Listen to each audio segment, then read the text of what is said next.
de esta charla, antes de darle el paso a Augusto, a explicar por qué es que a mí me parece tan interesante este app y también por qué considero que a ustedes debería parecerles interesante y que deberían animarse mucho a usarlo en clase. Quisiera hablar un poco acerca de cuáles son estos fundamentos, digamos, teóricos que sustentan el hecho de que utilizar oráculo matemático en clase va a potenciar el aprendizaje de los alumnos en la materia que concierne este app, ¿no? ¿Podríamos pasar a la siguiente diapositiva?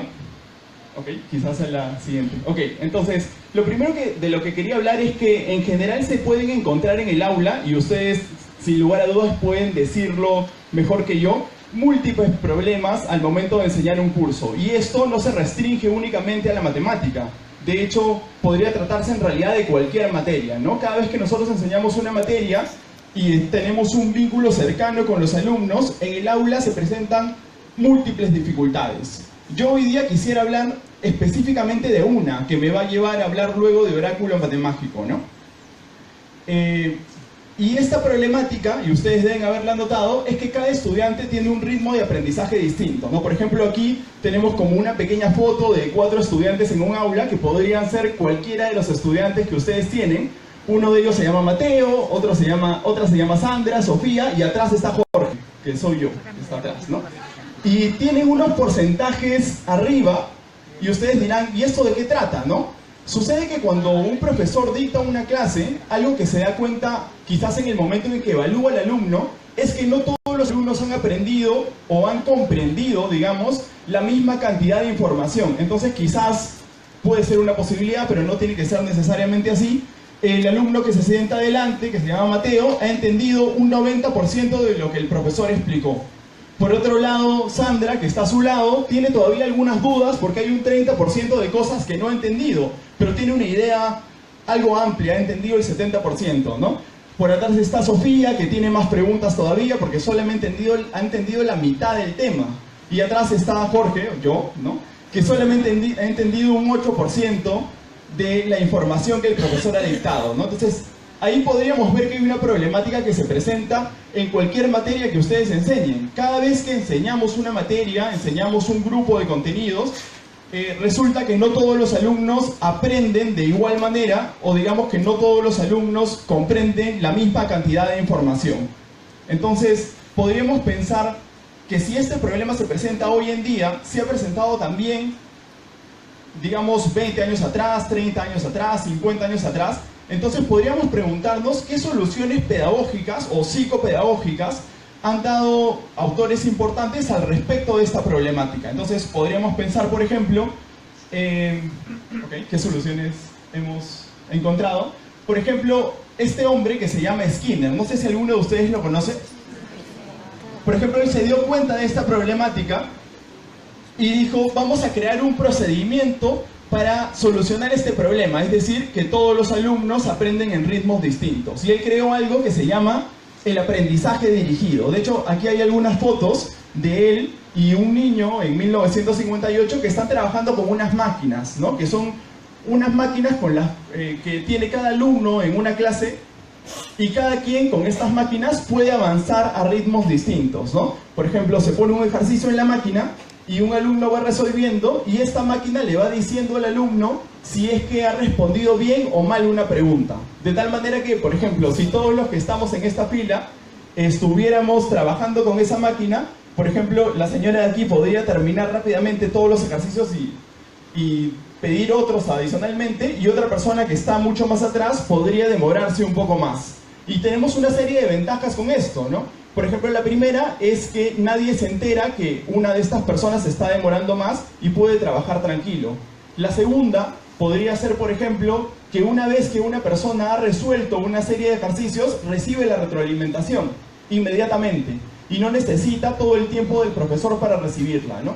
Muchas veces cuando nosotros trabajamos ejercicios en clase, suele suceder que nos enteramos de los errores de los alumnos no inmediatamente. A veces nos enteramos de los errores de los alumnos al día siguiente cuando revisamos la tarea, o como solamente tenemos un profesor en el aula, pero tenemos, digamos, por ejemplo en mi colegio habían 50 alumnos en la clase, el profesor podría concentrarse en un grupo muy pequeño de alumnos que eran normalmente inclusive los que entendían más el curso, y todos los demás quedaban un poquito relegados de la explicación, ¿no? Pero con estas máquinas que inventó Skinner en 1958, podemos ver que la misma máquina da retroalimentación a los alumnos, y esto facilita el trabajo del docente, y esto hace que cada alumno vaya siendo consciente de su propio aprendizaje, y además, como decía antes, cada alumno avance a su ritmo, que era justamente lo que veíamos en la diapositiva anterior, ¿no? Que cada alumno tenía un ritmo de aprendizaje distinto, ¿no? ¿Podríamos pasar a la siguiente? Entonces, gracias a estas máquinas que creó Skinner, podríamos ver que los alumnos estaban más motivados para trabajar, porque el aprendizaje era mucho más divertido, la retroalimentación era inmediata. Podríamos ver que esta máquina que había creado Skinner los reforzaba, porque les decía inmediatamente que hacían algo bueno cuando hacían algo bueno. Si ellos tenían un acierto, la máquina les decía de inmediato, está muy bien. Y si tenían un fallo, los corregía de inmediato. Así que habían múltiples reforzadores. Y además que hay niveles programados, ¿no? Skinner había programado estas máquinas de tal manera que al principio los ejercicios eran muy fáciles, pero conforme un alumno iba avanzando, los ejercicios iban aumentando en complejidad. Entonces, esta podríamos decir es una primera solución que dio Skinner hace ya bastantes años para esta problemática de la cual estamos hablando, ¿no? Que es que los alumnos aprenden, digamos, a ritmos distintos, ¿no? A ver, vamos a ver otras soluciones. Ahora tenemos, por ejemplo, este hombre, que se llama Lev Vygotsky. No sé si alguno de ustedes lo conoce. Sí. Por supuesto, ¿no? Él pensó en una solución que ya pueden ver ustedes en la diapositiva, que se llama el aprendizaje colaborativo, ¿no? Él hablaba al respecto de que todo aprendizaje es social. Entonces, no necesariamente todo el tiempo tenemos que aprender, como decía Skinner, solos, sino que deberíamos hacer que los alumnos trabajen juntos, crear una dinámica que haga que ellos trabajen juntos, de tal manera que ellos mismos se refuercen entre ellos y potencien cada uno su aprendizaje. Entonces, por ejemplo, él creó un concepto que se llama la zona de desarrollo próximo, quizás podríamos pasar a la siguiente diapositiva, en el cual hay un nivel real de desarrollo, que por ejemplo podría ser el mío, ¿no? De un 8% sentado atrás de la clase, pero de pronto me siento al lado de alguien que tiene un conocimiento un poquito superior al mío. Entonces yo, al conversar con él, interactuar con él, logro avanzar en mi conocimiento, pero eso solamente puede ser posible gracias a la dinámica que se ha compuesto en clase, ¿no? Es decir, que hay una zona de desarrollo real que está determinado por la capacidad de resolver un problema de manera independiente, pero este se puede ver potenciado gracias a la zona de desarrollo próximo. Gracias a esta teoría nosotros podemos darnos cuenta que hay una segunda cosa importante, y es que el hecho de que los alumnos trabajen en grupo en un aula fortalece el aprendizaje. Y si lográramos tener una dinámica que hiciera que ellos quisieran trabajar juntos, algo que los motivara a trabajar juntos, nosotros podríamos tener un docente que está potenciando los aprendizajes de los alumnos, inclusive en los momentos en los cuales no está necesariamente tan presente. A ver, podríamos ver una tercera teoría. Y luego tenemos a este hombre. ¿Alguien se acuerda cómo se llama? Piaget. Jean Piaget, ¿no?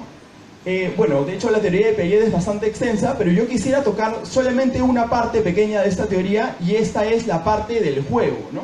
Ustedes pueden haber visto seguramente muchas veces que cuando sus alumnos trabajan de manera lúdica, están mucho más motivados en clase que cuando solamente trabajan, digamos, en un ritmo mucho más monótono, ¿no? Piaget de hecho decía que el juego motiva el aprendizaje de los alumnos, hace que ellos se sientan más cómodos, menos estresados para poder trabajar, y eso hace que aprendan más, ¿no?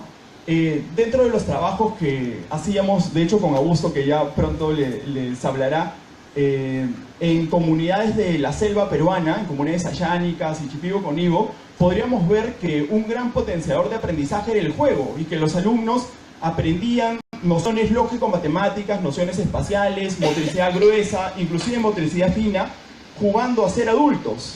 Quizás ellos, por ejemplo, no cazaban, pero jugaban a cazar y aprendían a contar, sumar, restar, multiplicar dentro de sus actividades cotidianas. Entonces el juego se pone frente a nosotros como una gran oportunidad para potenciar el aprendizaje de los alumnos, porque además de motivar el aprendizaje, potencia el desarrollo y genera socialización, que era justamente de lo que nos hablaba también Vygotsky en la diapositiva pasada. Entonces tenemos como estas tres grandes soluciones para poder afrontar este problema que tenemos, que es que los alumnos aprenden a ritmos distintos. ¿Cuál era la primera? Skinner, ¿no? El aprendizaje dirigido. Podríamos utilizar, por ejemplo, como él, era su idea, unas máquinas que hacen que los alumnos puedan trabajar en un mismo ambiente, pero a ritmos distintos. Luego tenemos, por ejemplo, esta idea de Lev Vygotsky, que era el aprendizaje colaborativo, ¿no? Nosotros podríamos hacer que los alumnos trabajen en grupo de tal manera que mi conocimiento, por ejemplo, podría contagiar el conocimiento de ella y su conocimiento es mío. Podríamos potenciar nuestros aprendizajes y eso además motivaría a los alumnos a trabajar más. Y tenemos una tercera solución que es el juego, ¿no? Entonces yo les pregunto, si lográramos tener, ustedes ya se imaginarán lo que voy a decir ahora, una aplicación que logre tener estas tres cosas, de hecho sería una perfecta herramienta para el aprendizaje. Nosotros queremos presentársela ahora. De hecho, la aplicación que nosotros queremos presentarles, que es Oráculo Matemágico, tiene estas tres cosas, ¿no? Tiene aprendizaje colaborativo porque los alumnos, al estar motivados por un juego y al todos estar jugando el mismo juego, pueden hablar entre ellos y socializar las preguntas, ayudarse entre ellos para poder trabajar juntos y lograr solucionar los problemas que les propone Oráculo Matemágico. Es también un aprendizaje dirigido porque por momentos la aplicación es individual. Es decir, que si ahorita todos tuviéramos una tablet y cada quien estuviera jugando Oráculo de manera separada, por ejemplo, tú podrías ir en el problema 2 y atrás podría haber una persona que vaya en el problema 10 y eso no interrumpiría el aprendizaje de ella, por ejemplo. Entonces, funciona a la misma vez como funcionaban las máquinas de Skinner de aprendizaje dirigido. Y además, evidentemente, es un juego, porque tiene una parte lúdica, que no viene solamente al momento de resolver ejercicios, sino en los retos que vienen luego, obteniendo puntos al haberlos resuelto. Entonces, estas tres soluciones teóricas que yo he relatado se juntan en una sola aplicación y forman Oráculo Matemágico. ¿Ustedes creen que la aplicación podría servirles para el aprendizaje de sus alumnos? Claro. Ya no sirve. Ahora lo que voy a hacer es darle el paso a Augusto, que les va a dar algunos consejos de cómo podrían utilizar Oráculo Matemágico en el aula. Gracias.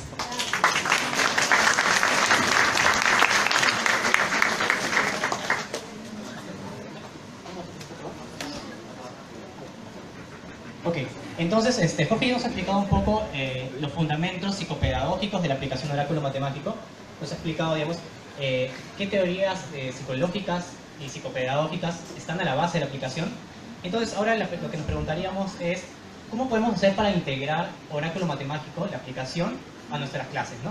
¿Cómo podemos hacer para que sea insertado en nuestra dinámica diaria y pueda ser utilizado por los alumnos? Las posibilidades, de hecho, son infinitas, ¿no? Si un buen docente sabe darle utilidades infinitas a una aplicación para insertarla dentro de su dinámica diaria. Pero nosotros queremos proponerles, digamos, como un pequeño inicio, 5 ideas de cómo podríamos utilizar Oráculo Matemático en nuestras clases, ¿no? Tenemos una posibilidad como es usarlo como tarea para casa, una segunda posibilidad que es utilizarlo como un proyecto para todo el año, una tercera posibilidad que es usarlo como dentro de trabajos grupales, como competencias en el aula y como evaluaciones antes o después de las clases, ¿no? Vamos a revisar así someramente cada una de esas posibilidades para ver cómo funcionaría esto. Ok, supongamos entonces que estamos en una clase y hemos estado trabajando el tema de ángulos, ¿no? Entonces el docente quiere dejarle como tarea para la casa al alumno resolver 10 ejercicios de ángulos en la aplicación Oráculo Matemático, ¿no? Que puede ser un poco más interactivo para el alumno, más entretenido que realizar los ejercicios como cotidianamente se realiza con su libro de texto o en el papel, ¿no? Digamos que la tecnología engancha con los estudiantes porque es algo más novedoso, ¿no? Y además como la aplicación es interactiva puede generar como interés en los alumnos. Pero la pregunta entonces sería ¿cómo hago yo como docente para saber dónde se ubican los ejercicios de ángulos, verdad? Entonces, no sé si ustedes cuentan ahora con su aplicación. Sí. ¿No? Sí. Bueno, no importa, igual tenemos ahí vamos a ir pasando para que vayan viendo cómo funcionaría. Entonces, la aplicación probablemente ya lo han podido ver el día de ayer. ¿Sí? Claro. tiene cinco secciones, ¿no? Una sección de entrenamiento, de aventura, un perfil del alumno, consejos y bueno, la sección de salud, ¿no? Entonces, si nosotros queremos dejar tareas, por ejemplo, o utilizar la aplicación dentro de casa, dirigida por el docente, lo que nos conviene más es entrar a la sección de entrenamiento, porque ahí nosotros vamos a encontrar los paquetes de tareas o de ejercicios divididos por áreas temáticas y divididos por subtemas dentro de esas áreas temáticas. Entonces, por ejemplo, si hemos estado trabajando en la clase de ángulos, entramos a la sección de entrenamiento y nos vamos para la sección de esquemas matemáticos, ¿sí? Cada una de estas subdivisiones tiene un área general, o sea, comprende toda una gran área temática. Y si vamos adentro de esquemas matemáticos, podemos encontrar, por ejemplo, los paquetes de ángulos. Tenemos ángulos 1, ángulos 2 y me parece que ángulos 3, ¿no? Los tres trabajan el tema de ángulos, pero cada uno tiene un formato de problemas distinto. Uno que es formato con respuestas clásicas, un formato con respuestas para que el alumno ingrese su respuesta, otro formato donde el alumno tiene que seleccionar la respuesta que él considere, ¿no? Opción A, opción B, opción C, opción D. Y entramos a la pestaña de ángulos.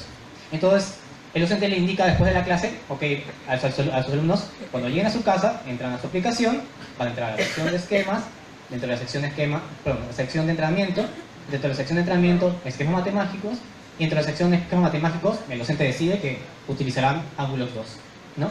Y dentro de ángulos 2 van a encontrar los alumnos 10 problemas correspondientes a esa área temática, ¿no? Al día siguiente, el alumno tendrá que resolverlo en su cuaderno probablemente para poder operar, ¿no? Y al día siguiente el docente puede preguntar qué problema, por ejemplo, les pareció a los alumnos que fue el más complicado, ¿no? Y a un alumno que sí haya resuelto el problema puede salir a la pizarra y resolverlo para sus compañeros, ¿no? Demostrando probablemente cuál fue la metodología que utilizó, ¿no? Si el docente incluso ve que la metodología que utilizó el alumno es novedosa y el docente tiene una metodología distinta, la puede presentar, ¿no? Y de esa manera todos se van retroalimentando y viendo maneras alternativas cómo se pueden resolver los problemas. Es una primera opción, ¿no? Podemos dejarlo como tarea para la casa. Una segunda opción es utilizarlo como un proyecto anual. ¿Cómo funcionaría esto? ¿Cómo puede ser? Lo que ocurre es que Oráculo Matemático, además de ser una aplicación para practicar matemáticas, incluye un juego de cartas, ¿no? Y eso es justamente lo que lo hace tan atractivo para los estudiantes, ¿no? Probablemente en algún momento en años pasados han visto a sus alumnos jugando juegos de cartas, probablemente Yu-Gi-Oh! O otro tipo más de juegos, y los enganchan mucho. Entonces, Oráculo Matemático lo que hace es utilizar esto como un medio para acercar a los alumnos a las matemáticas, ¿no? Entonces, digamos, es un medio de motivación para ellos. Entonces, este juego de cartas consiste en que el alumno va a tener que enfrentarse, digamos, por niveles con diferentes personajes. Y cada uno de esos personajes corresponde a un personaje histórico relacionado a las matemáticas, ¿no? Grandes matemáticos de la historia. Y, digamos, en lo que va avanzando el alumno durante el juego, va aumentando el nivel de dificultad. Entonces, es un juego que toma tiempo de jugar, ¿no? Lo que se puede hacer es utilizarlo como un proyecto para que durante todo el año el alumno se dedique a practicar y practicar, porque para poder jugar el juego de cartas antes tiene que haber realizado algunos ejercicios, va practicando durante todo el año y el reto sería, como desafío para los estudiantes, para fin de año todos tienen que haber ganado el último reto del juego de cartas, ¿no? ¿Cómo se juega? Así como para lo que es la sección así como en la sección de entrenamiento encontramos los paquetes de ejercicios divididos por subtemas, en la sección de aventuras donde encontramos el juego de cartas. Entonces el alumno ingresa a la sección de aventura y entra a una sección que se llama fase de canalización. Antes de que el alumno empiece el juego de cartas, tiene que realizar 5 ejercicios de matemática. Y realizando esos ejercicios de matemática, si el alumno lo responde bien, va a ganar puntos. Y esos puntos luego le va a servir para que el juego de cartas se le facilite. Porque le activa habilidades especiales para sus cartas, etc., ¿no? Entonces eso motiva al alumno a, primero, realizar los ejercicios y luego además no realizarlos al champazo, sino dedicarse bien a realizarlos y ganar los puntos para su juego de cartas. Y luego de la fase de canalización empieza el juego de cartas. Entonces, aparte de dejarle tarea para la casa a los alumnos, se les puede motivar, ok, luego que has realizado tu tarea, ponte a jugar el juego. Y obviamente el ponerte a jugar implica realizar los ejercicios. Entonces, en lo que el alumno va avanzando, se puede motivar a que por bimestre haya vencido a 2 de los personajes históricos de matemáticas. Al siguiente bimestre vencer otros 2 más, hasta que para el fin de año todos tienen que haber ganado el juego, ¿no? Esa es una segunda opción. El niñito ya, que tengo 3 copias el oráculo con el chico de quinto, ya uno ya es. Antes del nivel, O si no, lo vemos para el final.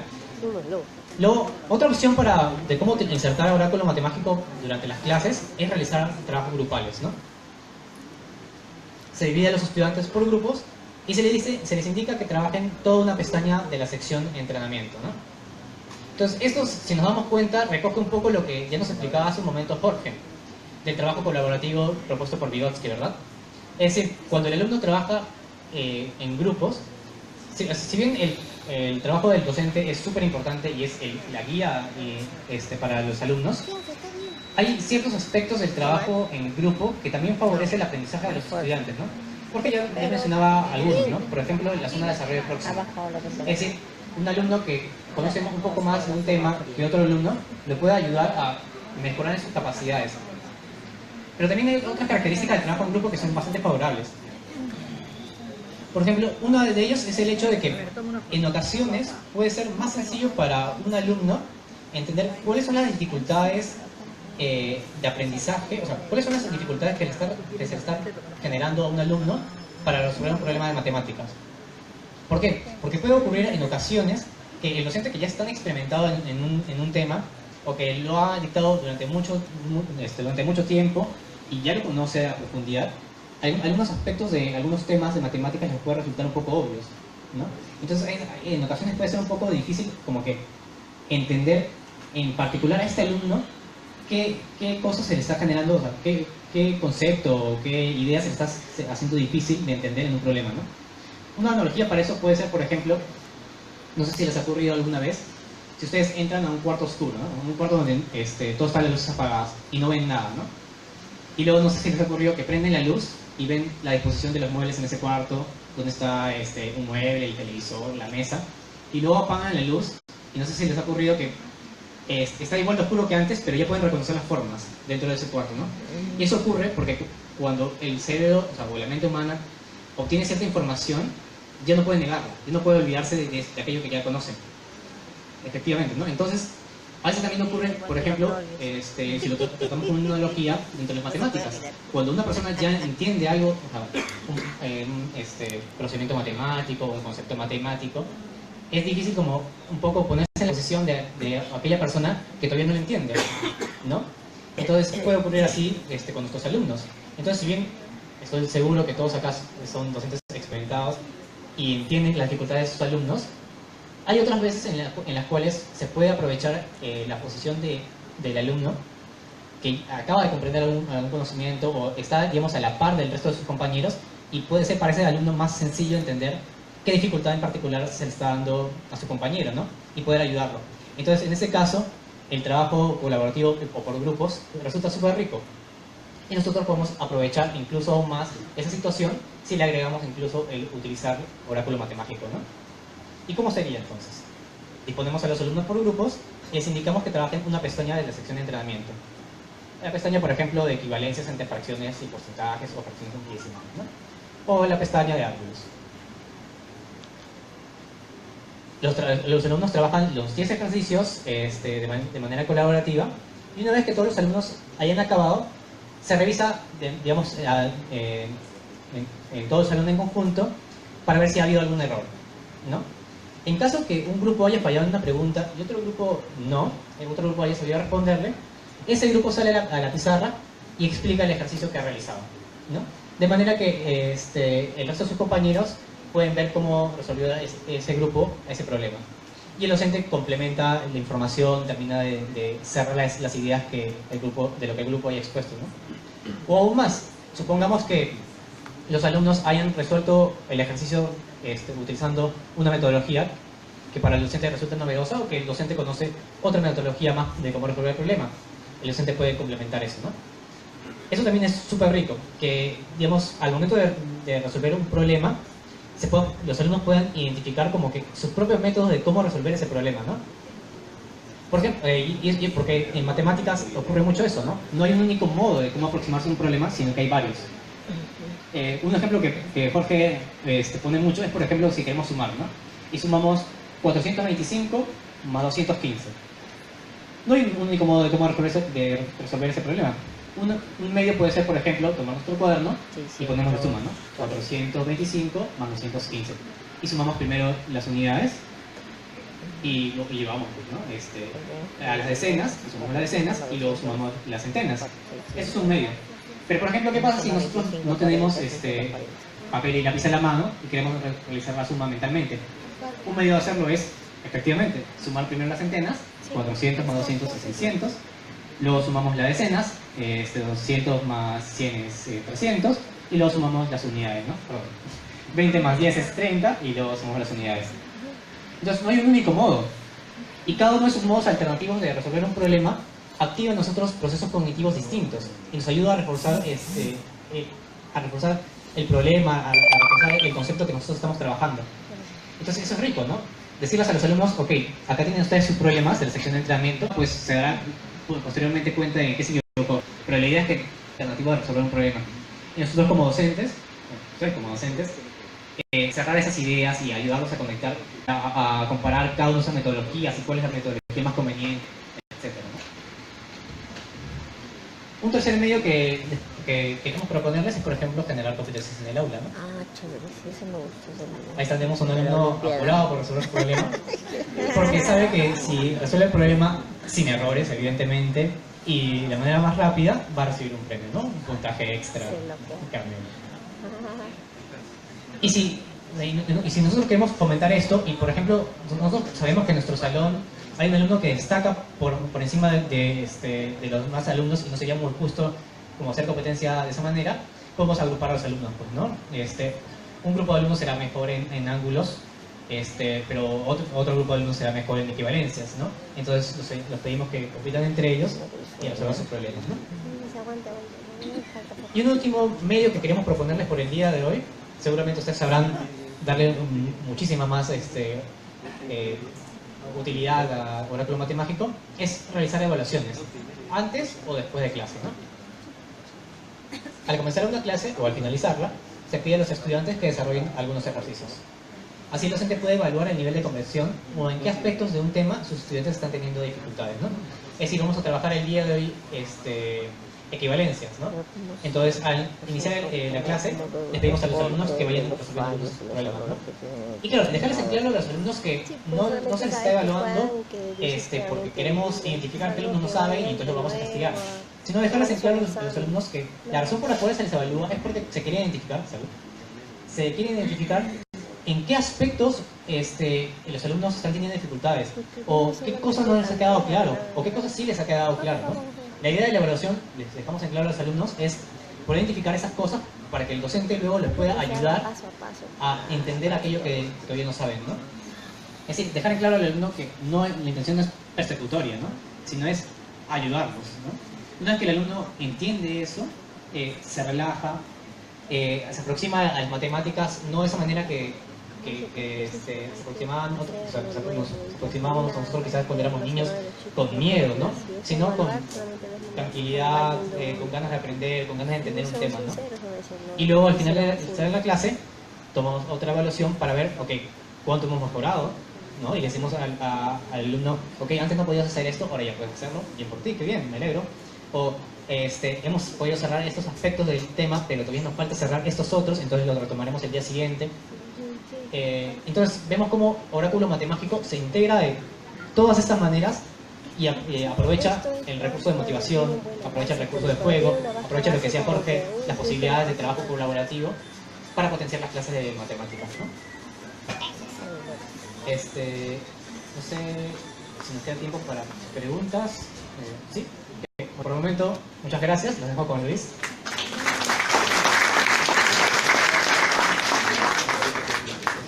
Bueno, ahora que han tenido la oportunidad de escuchar a Jorge y a Augusto, me toca a mí la parte que más me gusta en realidad, que es la de responder las preguntas. Me gusta porque me gusta improvisar también un poco, en el buen sentido, ¿no? Encontrar dudas nuevas, interrogantes que yo mismo no he podido concebir antes. Me gustaría que ahora cualquier duda que tengan al respecto de lo que les ha conversado No tengo Jorge y Augusto, esa es mi pregunta. es el momento para extenderla. O ¿Se escucha? Sí. sea, Ya, como les decía, me gustaría que ahora nos comenten qué dudas tienen, preguntas, comentarios, críticas también, por supuesto. Levanten la mano y les pasamos un micrófono.